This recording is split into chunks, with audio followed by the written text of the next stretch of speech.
आखिरकार बेन 10 की new comic अब आने वाली है, जहां हमें देखने को मिलेंगे new villains, new characters and new aliens.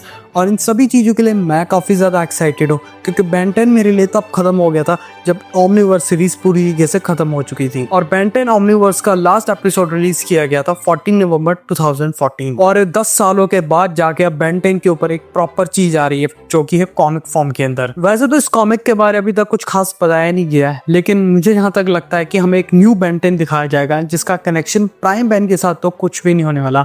Kind of ये रिबूट बेन 10 की तरह ही होगा यहाँ पे। और इस कॉमिक को रिलीज किया जाएगा फरवरी 2026 के अंदर, जो बस अब 3-4 महीने ही बचे हैं इस कॉमिक को रिलीज होने में। लेकिन हाँ, यहाँ पे हम उन इन्फॉर्मेशन के बारे में हम बात करेंगे जो हमारे पास है, जैसे कि इस बेन 10 को रिलीज किया जाएगा डायनामाइट कॉमिक्स। और अगर तुम्हें इस कॉमिक के बारे में नहीं पता तो मैं बता देता हूँ कि ये कंपनी ने एक्चुअल में द बॉयज की कॉमिक्स को रिलीज कर रखा है।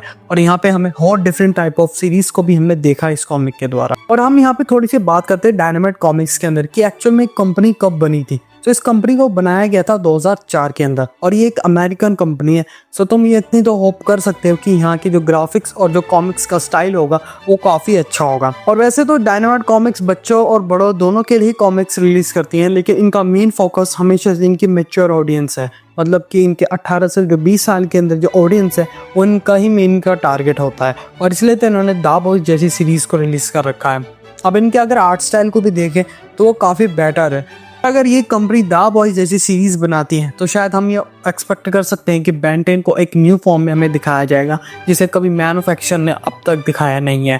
या ये कहो कि एक न्यू ऐसा बेन 10 हमें देखने को मिलेगा जो एलियन फोर्स और अल्टीमेट एलियन वाले बेन 10 से कहीं गुना ज़्यादा बेटर होगा। लेकिन अब तुम्हारे दिमाग में एक सवाल आ रहा होगा कि अगर ये बेन 10 इतना ही नया होने वाला है तो बेन 10 की पुरानी ऑडियंस का क्या वो इस बेन 10 को एक्सेप्ट कर पाएंगे? तो इसका जवाब बहुत ज़्यादा सिंपल है, और इसका जवाब है हाँ। बेन 10 की पुरानी ऑडियंस भी इस बेन 10 के साथ रिलेट कर पाएंगे, क्योंकि इस बेन 10 को लिखने वाले हैं जोइस केसी। और अगर तुम्हें इनके बारे में नहीं पता तो इन्होंने ऑलमोस्ट बेन 10 की सारी सीरीज के अंदर काम कर रखा है, तो इनके पास काफ़ी ज़्यादा अच्छा एक्सपीरियंस है बेन 10 के रिलेटेड। लेकिन अगर हम आर्ट स्टाइल की बात करें तो आर्ट स्टाइल बेन 10 के लिए कितना ज़्यादा इंपॉर्टेंट है ये शायद तुम्हें मुझे बताने की ज़रूरत नहीं है, क्योंकि ओमनीवर्स के अंदर क्रिटिक्स ने इसको क्यों बेकार कहा था, just because of its art style. और बेन 10 ओमनीवर्स की स्टोरीज काफ़ी बढ़िया थी, लेकिन इसके आर्ट स्टाइल की वजह से कुछ लोगों ने इस बेन 10 को देखना ही छोड़ दिया। और बाद में जब रिबूट आया उसके बाद तो सभी ने छोड़ दिया। और इसलिए इस बार बेन 10 की जो आर्ट स्टाइल को संभालेंगे जो कि है रॉबर्ट कैरी। अब इनके बारे में मुझे भी कुछ ज़्यादा खास पता नहीं था, लेकिन इनके आर्ट स्टाइल्स और इनके कॉमिक पब्लिशिंग को मैंने देखा था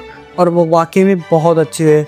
मतलब कि अगर तुम इन स्टाइल्स को ध्यान से भी देखोगे तो कितना ज़्यादा एडवांस लेवल पे है। और इन्होंने डीसी के साथ भी काम कर रखा है, तो हम एक चीज़ तो एक्सपेक्ट कर सकते हैं कि इस बार का जो आर्ट स्टाइल बेन 10 का होगा वो भी कॉमिक फॉर्म के अंदर वो काफ़ी ज़्यादा ब्रिलियंट होने वाला है। बाकी अगर मुझे बेन 10 के रिलेटेड और इन्फॉर्मेशन मिलेगी तो मैं बिल्कुल शेयर करूंगा। और बस बने रहना, क्योंकि हमें इस बेन 10 को अब सक्सेसफुल करना है, क्योंकि बेन 10 अब आने वाला है वापस।